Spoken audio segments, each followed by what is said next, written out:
RSS का किसी भी एक धार्मिक राष्ट्रवादी संगठन के तौर पर टारगेट हिंदू समाज है, और उसको अगर आप देखेंगे इतना परेशान करने वाले और इतना इतना आपको चौंकाने वाले दस्तावेज हैं, जो सारे आरएसएस के दस्तावेज जो मैं चाहता हूं कि साझा करूं।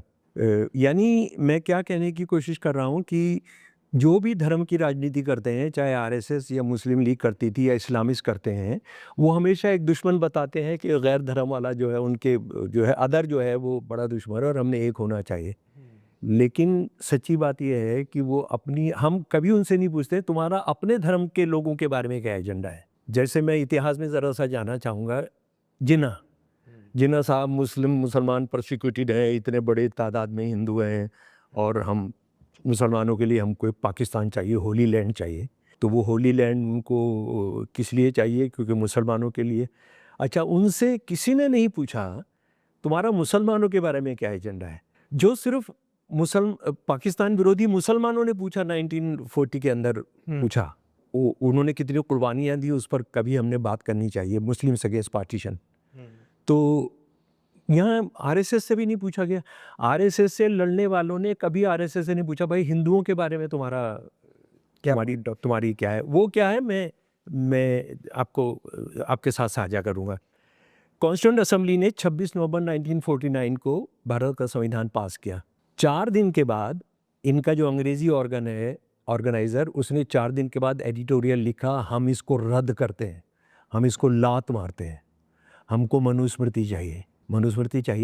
और मेरे प्यारे दोस्तों, मनुस्मृति बहुत सारी भाषाओं के अंदर उपलब्ध है। आप उसका चैप्टर 1, चैप्टर 8 और चैप्टर 9 पढ़ लें। मैं उसमें से कुछ श्लोक जो हैं, ये पोइटिकल किताब है, और ये वो किताब है जिसको सावरकर साहब बोलते हैं कि वेदों के बाद सबसे पूजनीय हमारी स्क्रिप्चर है ये जिसको भारत का संविधान बनाना चाहते हैं। अच्छा, ये भी समझ लीजिए कि ये जो मनुस्मृति है, ये मनुस्मृति मुसलमानों के खिलाफ नहीं है, ईसाइयों के खिलाफ नहीं है, ये हिंदुओं के बारे में जो बात कर रहा है। जरा उसको समझ लीजिए और फिर सोच लीजिए कि आरएसएस क्या है। अनादि ब्राह्मण ने लोक कल्याण और खुशहाली के लिए अपने मुंह, बाह, जांग तथा चरणों से क्रमशः ब्राह्मण, क्षत्रिय, वैश्य तथा शूद्र वर्णों को उत्पन्न किया। ये चैप्टर 1 का 31वां श्लोक है। 91 श्लोक भगवान ने शूद्र वर्ण के लोगों के लिए एक ही कर्तव्य कर निर्धारित किया है, तीनों अन्य वर्णों के निर्विकार भाव से सेवा करना, बिना कोई सवाल उठाए, बिना किसी झिझक के आपने उनकी सेवा करना है। बाकी तीनों जो है, और उनको वो दो बार जन्म लिया हुआ कहते हैं, एक बार जब पैदा हुए और जब उनको वो होली थ्रेड मिला। और ये शूद्र जो है वो सिर्फ सिंगल बॉर्न है। उसके बाद जनाब 272 है 8वें चैप्टर का, शूद्र द्वारा अहंकार वश ब्राह्मणों को धर्म उपदेश देने का दुस्साहस करने पर राजा को उसके मुंह और कान में गर्म तेल डाल देना चाहिए। मान लीजिए एक आदमी है जो मेरी बहन को छेड़ रहा है, बहुजन की बहन को छेड़ रहा है, और उसको डांट दिया आपने और वो ब्राह्मण निकला, तो आपके साथ क्या होगा? गरम तक डांट देगा, वो आपने ये करना होगा। उसके बाद उच्च वर्ग के लोगों के साथ बैठने की इच्छा रखने वाले शूद्र की कमर को दाग करके उसे वहां से निकाल भगाना चाहिए, अथवा उसके नितंब को इस तरह से कटवा देना चाहिए जिससे वो न मरे और न जिए। 280 चैप्टर 8 का, इसको संविधान बनाना चाहते हैं वो।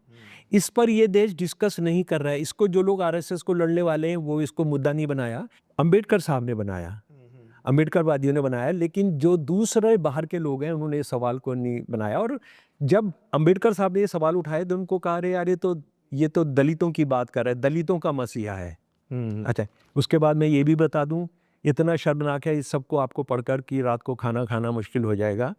इसमें जो शूद्र है वो कभी आज़ाद नहीं किया जा सकता, वो कोई संपत्ति नहीं रख सकता। उसकी संपत्ति जो है वो सारी की सारी ब्राह्मणों की संपत्ति है। उसका नाम इस तरह का होगा जिससे सेवा भाव पता लगे। उसका नाम कोई इज्जत वाला नहीं होगा। मनुस्मृति ने ये तक बताया उनको क्या क्या नाम दिए जाएंगे। अच्छा, उसके बाद ये तो शूद्रों के लिए है, और शूद्र ये हिंदू होते हैं, मुसलमान नहीं होते हैं। ब्राह्मण्स के लिए क्या है ज़रा वो भी मैं बताना चाहता हूँ। ये चैप्टर 8 का 380 श्लोक है। कभी भी किसी भी ब्राह्मण को नहीं मारना चाहिए, जान नहीं लेनी चाहिए, चाहे उसने कितने से कितने भी खतरनाक जुर्म कर दिए हों।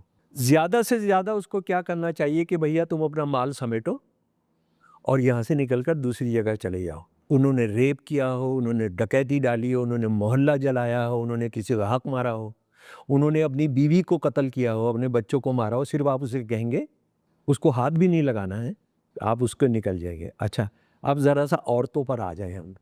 ये मैं विस्तार से कुणाल जी इसलिए बात करना चाह रहा हूँ क्योंकि ये सारी बहस में नहीं आ रही हैं ये चीज़ें बदकिस्मती से, और ये जो आरएसएस को लड़ने वाले करते हैं उनको भी नहीं पता है ये सब। पुरुषों को अपनी स्त्रियों को सदैव रात दिन अपने वश में रखना चाहिए। चैप्टर 9 दो नंबर श्लोक। चैप्टर 9 पूरा औरतों की कैसी आरएसएस सेवा करना चाहता है वो है। स्त्री को बाल अवस्था में पिता, युवावस्था में पति तथा बुढ़ापे में पुत्र रक्षा करते हैं, अर्थात वह उनके अधीन रहती है और उसे अधीन ही बने रहना चाहिए। एक स्त्री कभी भी स्वतंत्रता के योग्य नहीं है। भारत के संविधान की अवहेलना, ह्यूमन राइट्स चैप्टर की अवहेलना, यूनाइटेड नेशंस के सारे कानूनों की अवहेलना।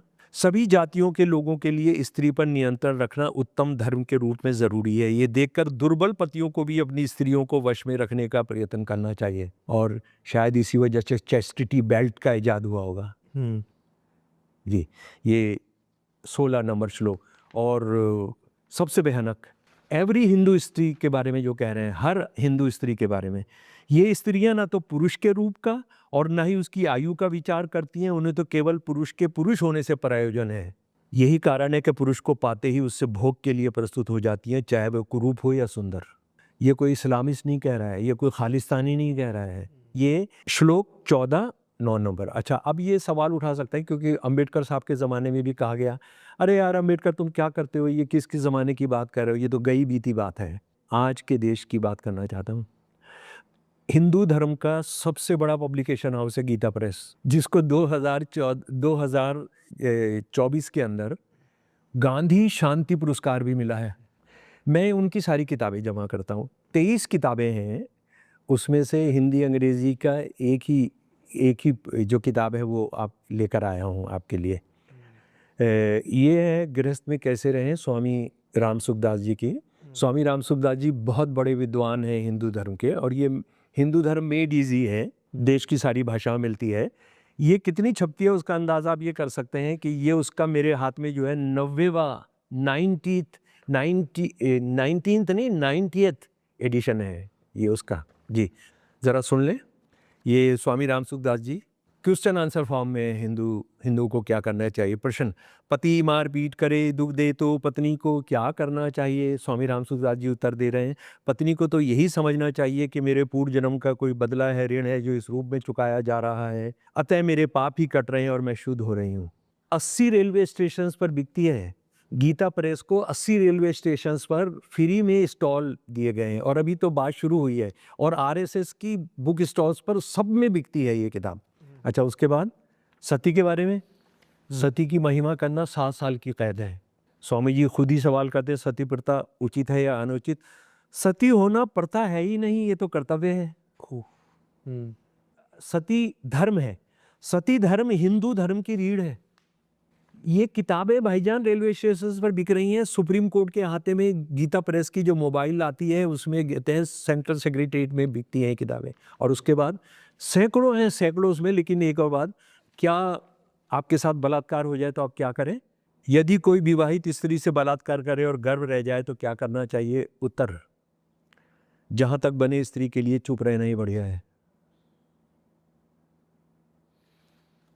इंडियन कानून, आईपीसी, सीपीसी, ह्यूमन राइट्स कर, सबको ये उठाकर इन्होंने बंद। आप कुत्ते को अगर डंडा मारते हैं तो आपको 6 महीने की सज़ा है।